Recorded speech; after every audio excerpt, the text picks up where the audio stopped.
Brace yourself.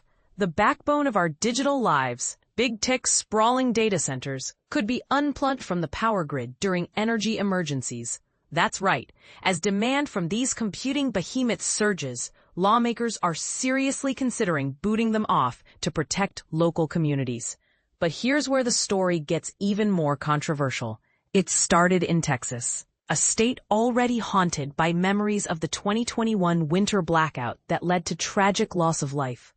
With data centers multiplying faster than new power plants can be built, the Texas legislature passed a bill in June setting power emergency rules that allow electric companies to disconnect enormous electricity users, like data centers, during critical situations. The idea? Redirect energy when it's needed most and prevent widespread blackouts during extreme weather events, even if just for a handful of days each year. And this is the part most people miss. Texas isn't alone. The pressure is mounting elsewhere too, with mid-Atlantic states and other regions facing similar surges in data center projects. PJM Interconnection, the country's largest grid operator, serving 65 million people across 13 states, has rolled out its own proposal.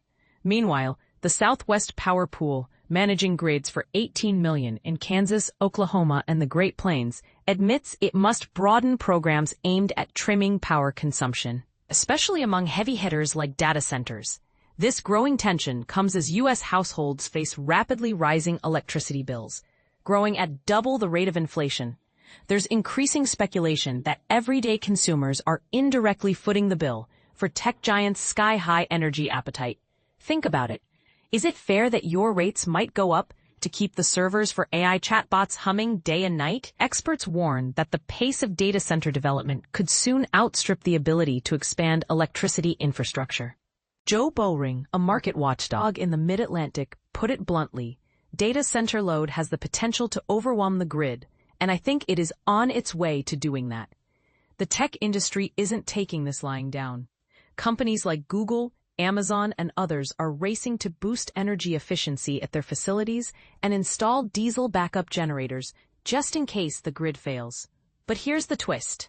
Many in the sector didn't expect those backups would ever be called upon to ease the grid's burden. They're watching Texas regulators closely, hoping that any emergency rules allow for flexibility, since switching to backup power isn't equally easy for everyone.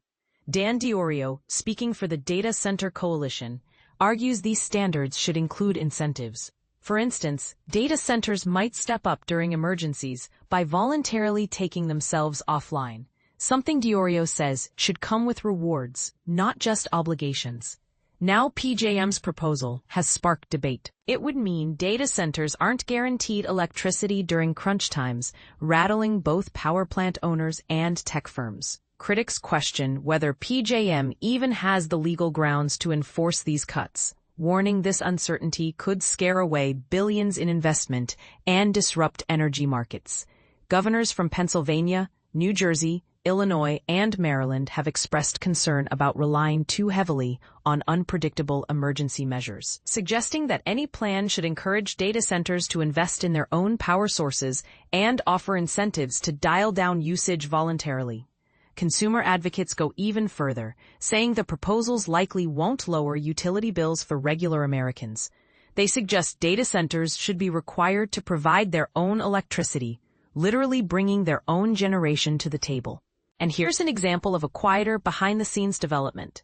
Google recently struck a deal in Indiana, agreeing to reduce its energy consumption at a planned $2 billion data center whenever the grid hits stress points, by simply postponing non-critical tasks.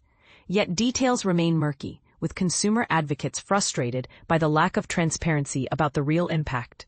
So, what's the bigger picture? Disconnecting massive energy users, like data centers, during periods of intense demand is a fresh approach that could help stabilize the system, and might even lower costs for typical households, since peak-time electricity is always most expensive.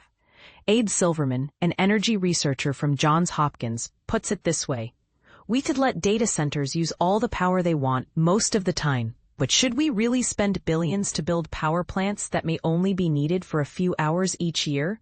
Here's the controversial question. Is it better for society to invest heavily in building new power plants just to support data centers at peak times? Or should data centers be more flexible and share in the burden during emergencies? What do you think? Should tech giants bear the brunt of the energy crunch? Or is everyone, regular consumers included, responsible for keeping the lights on? Jump into the comments and let us know where you stand. Is this a clever fix or a dangerous gamble with the future of our digital infrastructure?